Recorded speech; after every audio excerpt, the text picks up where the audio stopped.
नमस्कार, मैं हूं रंजीत झा। दिल्ली के मुख्यमंत्री अरविंद केजरीवाल को रोकने के लिए ईडी की तमाम कोशिशें नाकाम हो गई। राउज एवेन्यू कोर्ट से जो फैसला आया वो ऐतिहासिक हो गया, क्योंकि दिल्ली के मुख्यमंत्री अरविंद केजरीवाल को लिकर पॉलिसी में, वो भी मनी लॉन्ड्रिंग के केस में जो फंसाने की कोशिशें ईडी के द्वारा की जा रही थी, उसमें ईडी को जोरदार झटका लगा है। वेकेशन जज न्याय बिंदु सिंह ने तगड़ा फैसला देते हुए अरविंद केजरीवाल को बड़ी राहत दे दी। अब वो जेल से बाहर आ रहे हैं। लेकिन अब चौंकाने वाली रिपोर्ट सामने यह आई है कि ईडी के वकील वेकेशन जज न्याय बिंदु सिंह के सामने गहरी प्लानिंग के साथ गए थे। उन्होंने पूरी कोशिश कर रखी थी कि अरविंद केजरीवाल को अगर जमानत दे भी दी जाती है तब भी उन्हें जेल में ही रखा जाए, इसकी तैयारी से वो गए थे। लेकिन जज न्याय बिंदु सिंह ने अरविंद केजरीवाल के वकीलों की जोरदार दलीलें सुनने के बाद और ईडी के इधर उधर की दलीलें सुनने के बाद यह तय कर लिया था कि केजरीवाल को तो रेगुलर बेल दे ही देना है।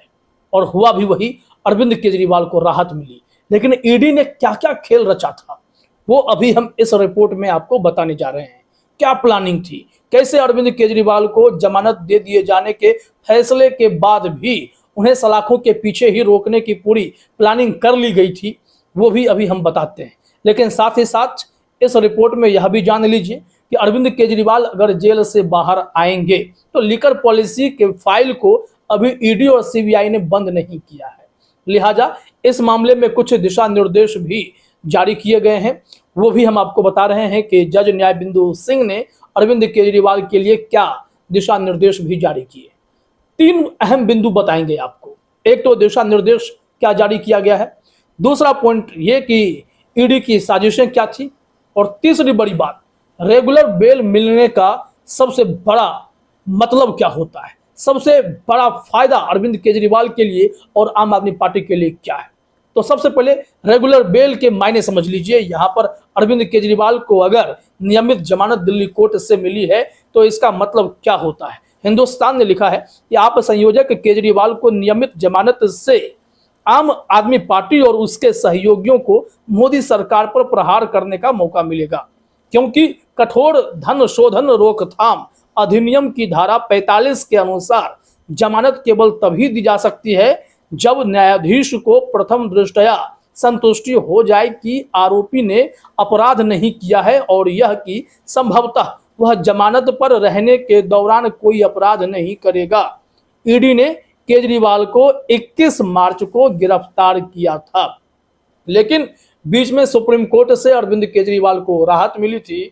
जो जस्टिस संजीव खन्ना और दीपांकर दत्ता की बेंच ने फैसला लेते हुए अरविंद केजरीवाल को इतनी बड़ी राहत दी थी। उसके बाद फिर उन्हें सरेंडर करना भी था, लेकिन सुप्रीम कोर्ट ने कहा था कि आप ट्रायल कोर्ट में रेगुलर बेल के लिए अप्लाई कर सकते हैं, वहां से जो आपको अगर राहत मिल जाए तो मिल जाए।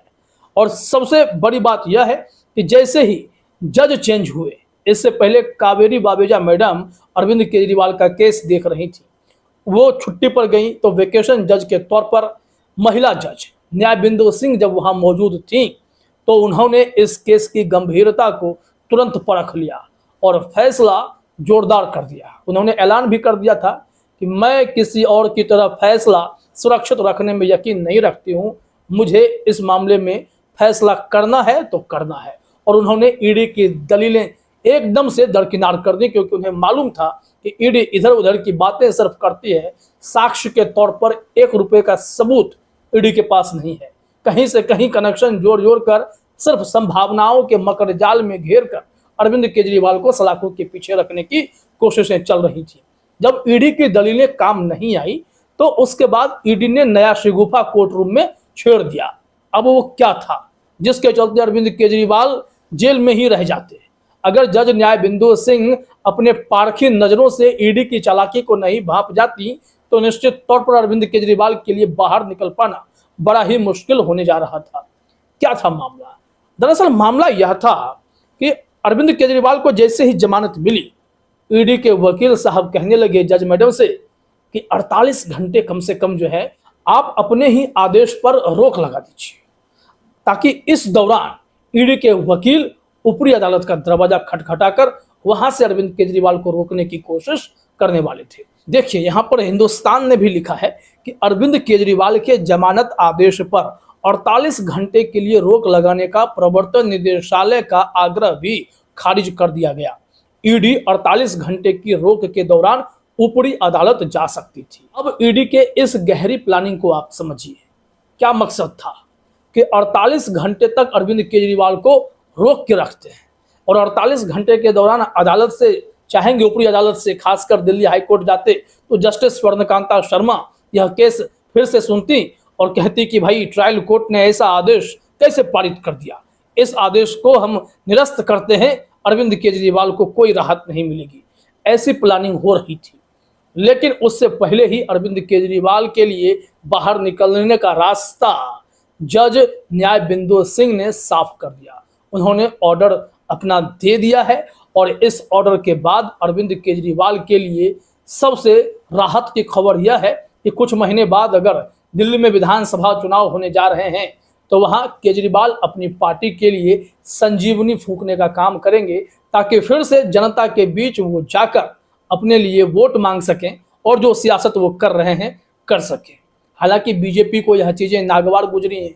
ईडी के वकील ने कहा है कि हम रुकने वाले नहीं हैं, हम आगे फिर ऊपरी अदालत में जाएंगे और अरविंद केजरीवाल को सलाखों के पीछे फिर से भिजवा देंगे। यह सब जो मानसिकता है, ऐसा लगता है कि ईडी के वकील जांच एजेंसियों के लिए नहीं, कहीं विरोधी पार्टी के इशारे पर काम करते हैं। उनका मकसद साफ होता है कि कैसे विपक्ष के नेताओं को सलाखों के पीछे ही रखा जाए। अब देखिए इस मामले में क्या हुआ है, अरविंद केजरीवाल के लिए क्या क्या निर्देश जारी किए गए हैं जज न्याय बिंदु सिंह के द्वारा, यानी दिल्ली कोर्ट के द्वारा। कहा जा रहा है कि संकट में घिरे दिल्ली के मुख्यमंत्री अरविंद केजरीवाल को राहत देते हुए गुरुवार को स्थानीय अदालत ने कथित शराब घोटाले से जुड़े मनी लॉन्ड्रिंग केस में जमानत दे दी। स्पेशल जज न्याय बिंदु ने 1 लाख रुपए के निजी मुचलके पर आम आदमी पार्टी के नेता केजरीवाल को रिहा करने का आदेश दिया। उन्होंने केजरीवाल को जमानत के साथ कई शर्तें भी लगाई। क्या क्या शर्तें हैं जरा देखिए। कहा जा रहा है कि अदालत ने केजरीवाल को कहा कि वह जांच को बाधित करने या गवाहों को प्रभावित करने की कोशिशें नहीं करेंगे।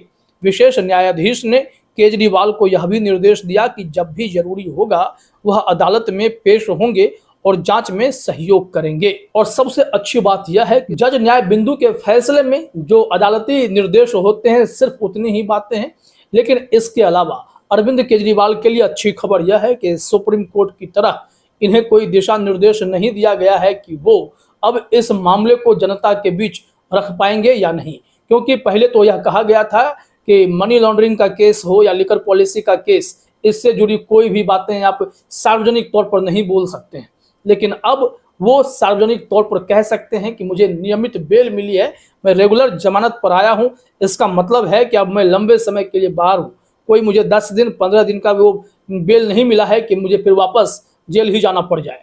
इसका मतलब है कि प्रथम दृष्टया न्यायाधीश को यह लगता है कि अरविंद केजरीवाल इस मामले में बेबुनियाद फंसाए गए थे और अब उन्हें राहत दे दी गई है। आपको बता दें कि राउज एवेन्यू कोर्ट की वेकेशन जज न्याय बिंदु सिंह ने अरविंद केजरीवाल के रेगुलर बेल पर सुनवाई बीते दिन ही शुरू कर दी थी। क्योंकि उस दिन सुनवाई पूरी नहीं हो सकी थी, इसलिए अरविंद केजरीवाल के केस को आज भी सुनवाई के लिए लिस्ट कर लिया गया था। सुनवाई जारी थी, दिन में दलीलें पूरी हो गई, उन्होंने फैसला सुरक्षित रख लिया था। लेकिन कुछ ही घंटे के बाद उन्होंने अपना आदेश भी जारी कर दिया। यहाँ देखिए हिंदुस्तान ने लिखा भी है कि विशेष न्यायाधीश ने दिन में ईडी और बचाव पक्ष की दलीलें सुनने के बाद अपना आदेश सुरक्षित रख लिया था। ईडी ने अपराध से हुई कथित कमाई और सह आरोपियों के साथ केजरीवाल का संबंध स्थापित करने की कोशिश की, जबकि बचाव पक्ष ने दावा किया कि अभियोजन के पास आप नेता को घेरने के लिए सबूत नहीं है।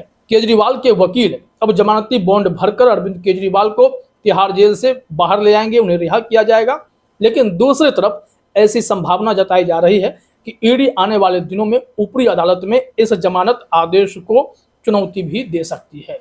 हालांकि यह जो भी होगा, लेकिन अब अरविंद केजरीवाल के लिए यह बड़ी खबर हो गई। रेगुलर बेल मिलने का मतलब यह होता है कि कहीं ना कहीं अरविंद केजरीवाल को फ्रेम करने की कोशिश हो रही थी। अब अगर आप ऊपरी अदालत में भी जाते हैं तो अरविंद केजरीवाल की गिरफ्तारी को लेकर चुनौती देना आसान नहीं होगा, क्योंकि सुप्रीम कोर्ट ने भी तमाम तथ्यों के आधार पर ही केजरीवाल को जमानत दी थी ताकि वो चुनाव प्रचार कर सकें। उसमें भी इन बिंदुओं को दोहराया गया था कि केजरीवाल की गिरफ्तारी की आवश्यकता तो थी ही नहीं। और आज भी जब जज न्याय बिंदु ने इस मामले को देखा, परखा, समझा तो समझ में आ गया कि ईडी सिर्फ हवाई बातें कर रही थी, धरातल पर ईडी के पास कुछ भी नहीं है। इस वजह से अब जज न्याय बिंदु सिंह ने ऐतिहासिक फैसला देते हुए यह साबित कर दिया कि ट्रायल कोर्ट भी सीजेआई डीवाई चंद्रचूड़ के उस आदेश को नहीं भूले हैं जिसमें उन्होंने कहा था कि निचली अदालत के पास भी जमानत देने के पूरे अधिकार हैं, वो अपने विवेक से फैसले कर सकते हैं, उन्हें घबराने की जरूरत नहीं है कि ऊपरी अदालत उनके फैसले को पलट देगी। आप बेहिचक होकर जो उचित लगता है वो निर्णय कीजिए और बेल देने की प्रक्रिया को आगे बढ़ाइए, क्योंकि बेल इज द रूल, जो प्रिंसिपल है उसे फॉलो करना ही चाहिए। वैसे में अब अरविंद केजरीवाल को जो जमानत मिली है वो उस प्रक्रिया के अनुरूप है। सीजेआई डीवाई चंद्रचूड़ निश्चित तौर पर जज न्याय बिंदु से खुश होंगे कि वाकई में उनके एक और मजबूत सिपाही ने जुडिशरी की लाज रखी है। फिलहाल इस वीडियो में इतना ही। आप सभी का हमसे जुड़ने के लिए बहुत बहुत धन्यवाद।